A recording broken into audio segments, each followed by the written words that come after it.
Olá pessoal, eu sou o Fernando Rocha, esse é o nosso Saúde e Bem-Estar, começando agora. O programa de hoje, adivinhe, está muito interessante. A gente vai falar sobre a importância do cuidado dos pais com crianças em idade de alfabetização, idade escolar, com os olhos. A ida ao oftalmologista nesse período de vida é muito importante, pode também prevenir e auxiliar na qualidade de vida dos filhos de uma forma geral. A gente também no segundo bloco vai falar sobre a responsabilidade dos pais, ainda também sobre responsabilidade dos pais, sobre o cartão de vacinas. Quais são as vacinas que precisam de uma atenção maior? Quais são os riscos de não fazer esse acompanhamento? Vamos falar sobre tudo isso. O programa está começando agora.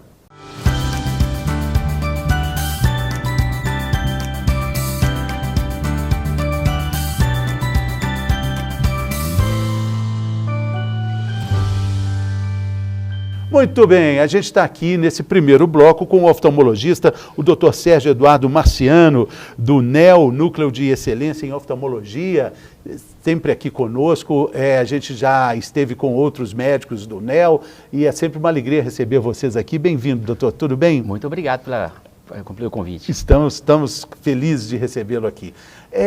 Volta às aulas, o ano começando, um alerta importante para os pais com filhos em idade escolar, de alfabetização. Normalmente a gente preocupa com tanta coisa nessa época, lista escolar, né? Mas a ida ao oftalmologista seria importante nesse início de ano, doutor? Sim, muito importante. Nós observamos hoje, muitas vezes, né, o que acontece na escola. Os pais, às vezes, observam, os professores observam que as crianças não estão tendo um desenvolvimento adequado para aquela faixa etária na escola. Muitas vezes a primeira coisa que se pensa é o quê? Meu filho está sem interesse, meu filho está com preguiça de estudar. E muitas vezes não é isso que acontece. Muitas vezes a criança tem alguma alteração visual, auditiva, né, que pode comprometer, né, o andamento escolar, o aprendizado escolar da criança. Então muitas vezes a gente vê no consultório isso, os pais levam a criança a falar meu filho, eu acho que ele não tem nada, eu acho que ele tem um pouquinho de preguiça, está desanimado de estudar. E na hora que você vai avaliar, a criança tem uma alteração visual. Um grau de miopia, astigmatismo, uma alteração de alinhamento dos olhos, nós chamamos de estrabismo. E isso, se não for tratado no tempo correto, vai interferir muito no aprendizado da criança e muitas vezes comprometendo lá na frente. Quando a gente fala, o senhor falou assim, problema auditivo também, às vezes eles são complementares, o problema auditivo e o problema visual, os diagnósticos podem ser ali auxiliares? Sim, muitas vezes sim, porque quando a criança começa na escola, se a gente for analisar hoje um protocolo que estamos tentando desenvolver aqui no Brasil, que é muito comum fora do país, chama Protocolo para o Bom Desenvolvimento Visual da Criança. Além disso, para o Protocolo para o Bom Desenvolvimento Escolar da Criança. Isso sempre andam juntos, visão e audição. A visão e a audição, elas têm uma relação muito grande. Muitas vezes a criança, os pais falam, meu filho, por exemplo, ele chega na sala de aula, a professora toda hora vê que a criança está levantando para chegar próximo do quadro ou da professora. Porque muitas vezes ela não está enxergando e muitas vezes ela não está escutando. A visão e a audição, elas sempre têm que ser avaliadas em conjunto, porque um pode comprometer o desenvolvimento da criança associado ao outro. Causou muita comoção o anúncio da filha do Thiago Leifert e da minha querida Dayana Garbim, sobre um diagnóstico de uma doença rara, um retinoblastoma, né, doutor? Seria o caso também, tem algum exame que pode detectar esse problema? Que Sim. É muito raro? Só para colocar mais informação nesse assunto, eu cheguei a participar até de uma campanha antiga, mostrando que o retinoblastoma era identificado quando ainda existia aquele flash na máquina, né? Isso, da máquina fotográfica. Máquina fotográfica, coisa que virou peça de museu hoje em dia. Isso né? mesmo. A criança, lembra do flash que aparecia e deixava o olho vermelhinho, né? O flash estourava assim. Isso é um sinal de saúde, Sim. né? Esse olho vermelho do flash. Nós brincamos, né, que a máquina fotográfica era uma tristeza, entre aspas, para quem tirava a foto, que viu o olho vermelho. A máquina ficou ruim, a foto ficou ruim, ficou o olho vermelho. Nós, oftalmologistas, ficávamos assim, que maravilha, o olho ficou vermelho. Era um paraíso. Por quê? O que é o olho vermelho, que a gente chama de reflexo vermelho? Quando você ia tirar uma foto, aí teria que ser o flash, né? Você tirando uma foto, voltando àquelas máquinas antigas, ao disparar o flash, a luz ela vai entrar pelo todo o globo ocular, vai bater lá no fundo de olho, nós chamamos de retina, e essa luz vai refletir, dando aquele reflexo vermelho que nada mais é que o reflexo do fundo de olho. Quando você tirava uma foto com essas máquinas, um olho dava o reflexo vermelho e o outro não dava, ficava meio esbranquiçado, aquele que você pensava, ah, ficou ótimo, não, ele é ruim. Porque, por que ficou esbranquiçado? Tinha algum bloqueio que não deixava a luz do flash passar. Hoje, hoje não existe praticamente mais as máquinas fotográficas, a não sei quando é uma foto profissional. Então, hoje o celular tira o olho vermelho. Né? Então, a gente fala mesmo com o flash do celular? Mesmo com o flash vermelho. Do celular, ele tira o olho vermelho. Então, a gente fala assim, a gente preferia a máquina antiga do que o celular. Porque auxilia, e é interessante isso. Só lembrando que aí a campanha que existiu nos anos 80, 70, isso. Né, mostrava o sinal de alerta. Quando o filho, quando algum coleguinha na festa de aniversário, ou em qualquer outra situação, naturalmente, aparecia só com o olho vermelho, o outro não. Não. Sinal de alerta importantíssimo. Isso mesmo. E com isso, o que acontece hoje? Hoje nós estamos tentando... Por que é o sinal de alerta, doutor? Porque tem alguma coisa ali que está impedindo o sangue aparecer? Não, está impedindo o desenvolvimento da visão. Porque se a luz de um olho passou e voltou, aquele olho está desenvolvendo a visão. Se tem um bloqueio, aquele não está desenvolvendo a visão. Se não está desenvolvendo a visão, então pode ser uma lesão tanto na parte externa do olho, como na parte interna. As lesões da parte interna são mais graves, que normalmente são tumores. São tumores, é o caso do retinoblastoma. Doutor, não existe algum exame para evitar, para diagnosticar esse problema? Sim. Hoje, estamos tentando ao máximo divulgar isso que eu falei anteriormente, que chama Protocolo para o Bom Desenvolvimento Visual da Criança. Vou fazer uma síntese para gente... Isso está incluído o retinoblastoma? Está incluído o retinoblastoma. Porque hoje a gente está tentando difundir isso ao máximo. Só para poder entender, vou falar rapidinho como é o desenvolvimento da visão da criança. A criança, quando nasce, ela tem visão de vultos. Você pega uma criança de 1, 2 meses de idade, ela enxerga vultos. A criança começa a olhar para a gente, começa a fixar, focar e acompanhar. O pai saiu, a mãe saiu, ela começa a procurar, normalmente por volta do 4º, 5º mês de vida. Aí começa o grande desenvolvimento visual da criança. Nós falamos que a criança aprende a enxergar, ela vai desenvolver visão. A cores? A tudo. Tudo. Mas quando é vulto, é tudo preto e branco? O vulto é uma imagem que você passou a mão, você viu, tem alguma coisa passando. Ela não define essas cores, não define nada. As crianças riem quando você brinca com elas, mesmo com 1 mês, 2 meses? Sim, próximo ela te enxerga. Quando está perto? Bem próximo. Distanciou, ela enxerga vultos. Né? Aproximou, tanto que a criança pequenininha, você pega com 2 meses, ela está te olhando. Se você sai, ela continua parada, ela não consegue te acompanhar. Porque distanciou, ela não enxerga. Né? Então aí começa o desenvolvimento. E esse desenvolvimento visual vai do nascimento ao 8º ano de vida. Somente por volta do 8º ano de vida que a criança vai ter o desenvolvimento que se chama neurológico da visão. 8º ano de vida. Os primeiros 8 anos de vida são essenciais, são muito importantes para prevenir uma sequela, um dano na visão do adolescente e adulto, que depois muitas vezes você não consegue reverter. Existe também informação, doutor, de uma epidemia de miopia, né? Sim. Que cresce o número de prescrição de óculos para crianças também, o tampão, né? É um procedimento que vai ajudar muito o adulto que essa criança vai se transformar, né? Sim. Nós falamos que a visão do adulto é um reflexo da visão dos primeiros 8 anos de vida. Hoje realmente vivemos uma preocupação muito grande, não só no Brasil, no mundo inteiro, que está virando uma pandemia de miopia. A miopia tem um fator genético hereditário envolvido, né? Pais míopes, familiares míopes, têm chance de ter uma criança míope. Porém hoje, né, principalmente da pandemia para cá, nós começamos a observar um aumento exagerado, uma progressão exagerada da miopia nas crianças.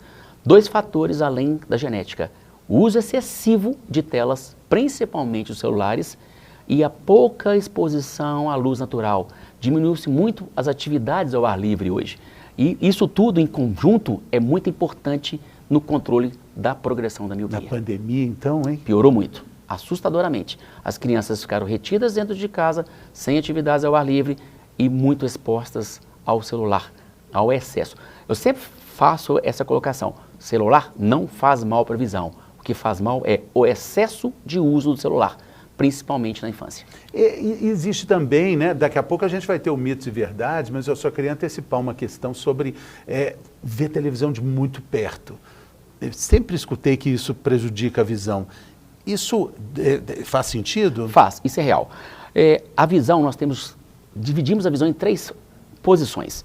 A visão perto, que seria mais ou menos 35, 40 centímetros, a visão intermediária, que vai em torno de 2 metros, e a visão longe, a partir daí. É importante um equilíbrio de uso da visão nessas 3 posições do olhar, porque é o nosso cérebro que desenvolve isso. Quando você aproxima muito da visão, primeiro, pode ser um sinal de dificuldade visual, um problema visual. Segundo, quando você está muito próximo, você pode levar a alterações visuais que pode comprometer o desenvolvimento visual da criança. Então, sempre que a criança aproximou da tela, tentar colocá-la para trás.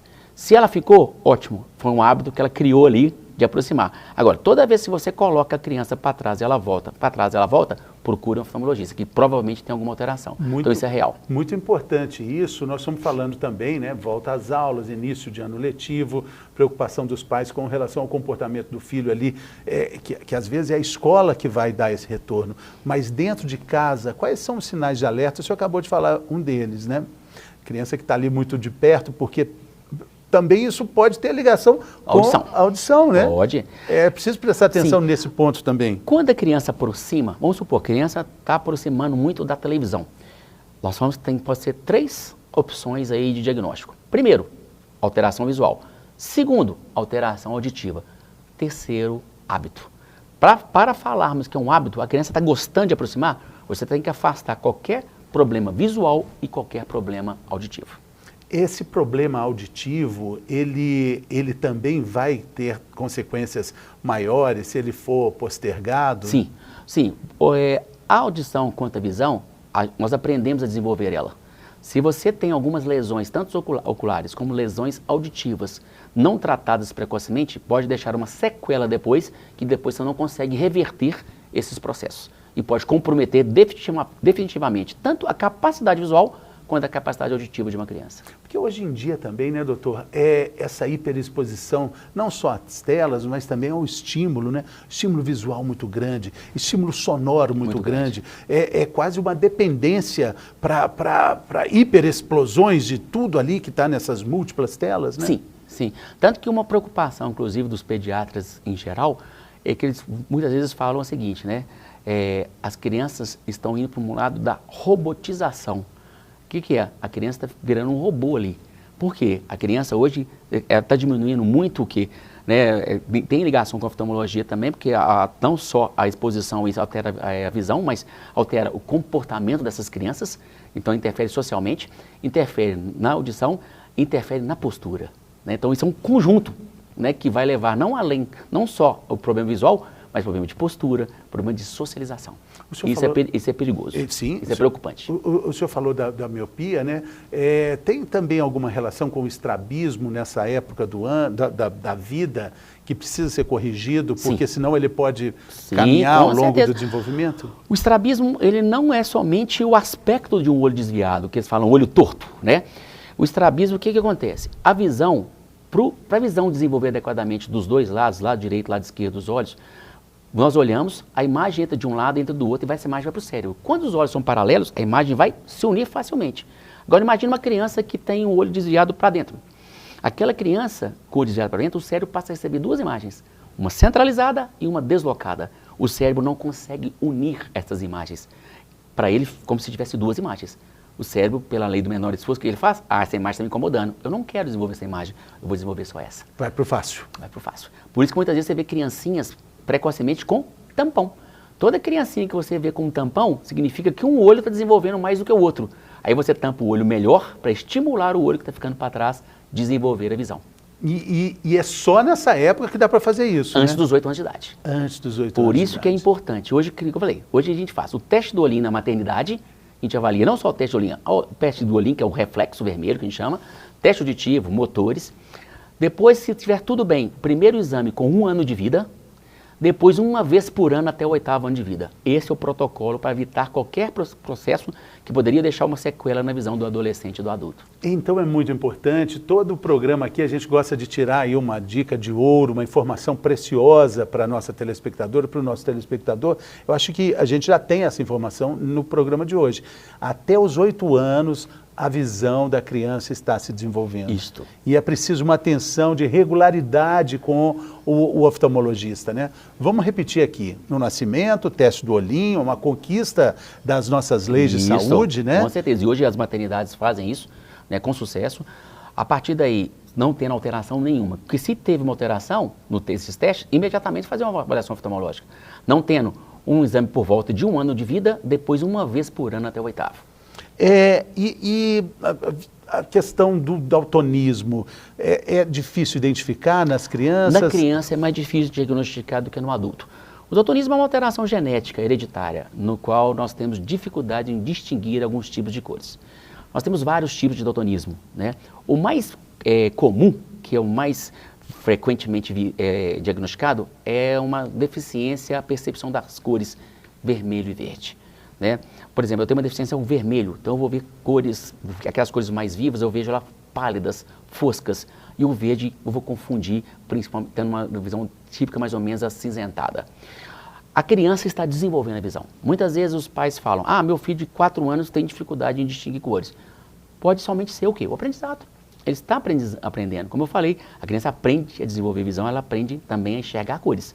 Só que chega um momento desse aprendizado que ela tem que começar a distinguir cores. Chegou uma criança de 6 anos de idade, dos 6 para 7 anos de idade. Ela já tem dificuldade de distinguir cores, que às vezes a mãe está lá brincando em casa. Isso aqui é um verde. Ela fala marrom. Né? Opa, vamos suspeitar de um diagnóstico de daltonismo. Pode ser ainda o aprendizado? Pode, mas já pode ser um daltonismo já sendo diagnosticado. Aí nós temos testes específicos para isso, chama teste de visão de cores. Esse teste vai determinar se a criança tem alguma deficiência a cores e da deficiência a cores, quais os tipos de daltonismo que ela poderia ter. Né? É importante o diagnóstico precoce, que pode também interferir. A gente fala até coisas simples, até como escolher uma roupa. A criança vai lá, escolhe uma roupa e de repente está totalmente alterada aquela percepção de cores dela. E isso vai levando. Só que é muito interessante que muitas vezes isso passa despercebido na infância, passa despercebido na adolescência e vai ser feito um diagnóstico na fase de adulto, às vezes aleatoriamente, mas sem nenhuma queixa.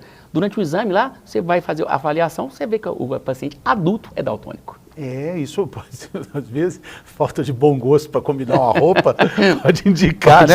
Olha, eu estou pensando, meu filho Pedro Rocha, mas sabe combinar tão mal a roupa que eu acho que eu preciso fazer uma investigação. Vamos afastar o daltonismo, né? Doutor, problemas hereditários, né, dos pais, eles podem ser um ponto de atenção para esse cuidado com os filhos? Sim.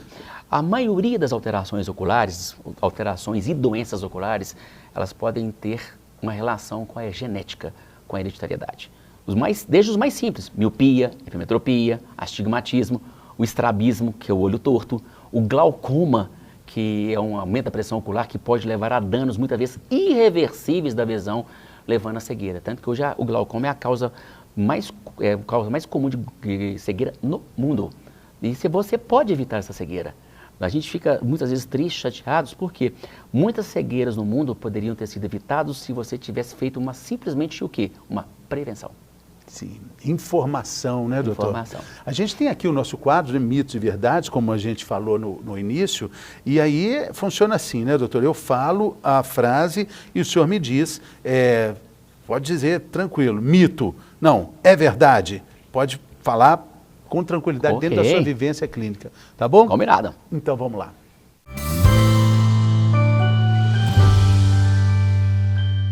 Mitos e verdades sobre o cuidado com a visão das crianças na idade escolar.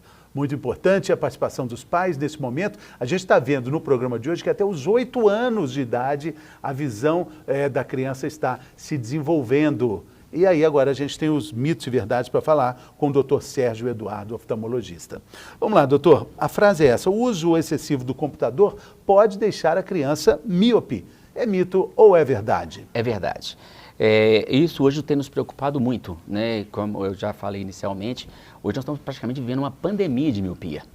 Por que o uso excessivo de telas de computadores, celulares, pode levar a uma miopização, um aumento da incidência da miopia?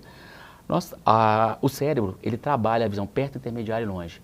Quando nós ficamos muito próximo das telas, você está usando ali muito o quê? A visão central, a visão que a gente chama de visão periférica, que é a visão lateral que nós temos, elas se formam depois de uma certa posição do globo ocular, e isso favorece o crescimento do globo. Favorecendo o crescimento do globo, o que acontece com a criança? Ela passa a desenvolver miopia, e aquelas que já têm miopia começam a ter um aumento acima da média esperada pelo crescimento dela. A miopia é um olho mais longo do que o padrão. Então, a criança cresceu, a miopia vai aumentar. Só que você tem uma média de crescimento da criança em relação à média de alteração do grau. Só que hoje nós observamos uma alteração do grau, um aumento do grau muito maior do que o padrão que nós temos observado. E uma das causas é o uso excessivo da tela. Volto a dizer, celular, computador não faz mal para a visão, desde que sejam usados com parcimônia, sem excesso. O que faz mal é o excesso. O triste disso tudo é que parece um caminho sem volta, né? Sim, o mundo é digital, ele veio para ficar e não tem volta. Só que nós temos que aprender a lidar com esse mundo digital. Tem uma regrinha básica que a gente gosta muito, o americano inclusive ele adora falar isso, ele fala que é a regra dos 3 20s, que são 20 minutos, 20 segundos e 20 pés. 20 pés são 6 metros. A gente coloca assim, a cada 20 minutos de tela, tentar tirar o olhar por 20 segundos e olhar a distância. Se você faz isso durante o período que você está usando a tela, você diminui os riscos de ter alterações visuais, de ter risco de cansaço visual e de prejudicar o desenvolvimento da visão. Isso é um método paliativo, né? Para tentar o quê? Diminuir esse processo todo de aumento da miopia que estamos vivendo. Pode virar, é bom que vire um hábito. Quando a gente passa muito tempo ali no computador, né? 20 minutos de tela. 20 segundos olhando para a distância. 20 segundos olhando para a distância, talvez para a janela, para uma distância de 20 pés, que são 6 metros, né? Aqui no Brasil. Interessantíssimo isso, né? Pode ser a diferença, né, doutor? Pode. E não só para as crianças, para os adultos também, né? Os adultos cansam, chegam no final do dia, estou com dor de cabeça, estou com cansaço, minha visão está embaçada. Isso também ajuda, não só a criança, mas o adulto também. Com relação às crianças, né? Do ponto de vista de um oftalmo cuidadoso como o senhor é, qual seria a idade que os filhos poderiam ter um telefone celular? Hoje nós diminuímos colocando o tablet aí também.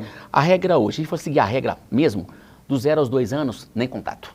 Nem contato? Nem contato. Nem que existe celular nem no mundo. que existe celular.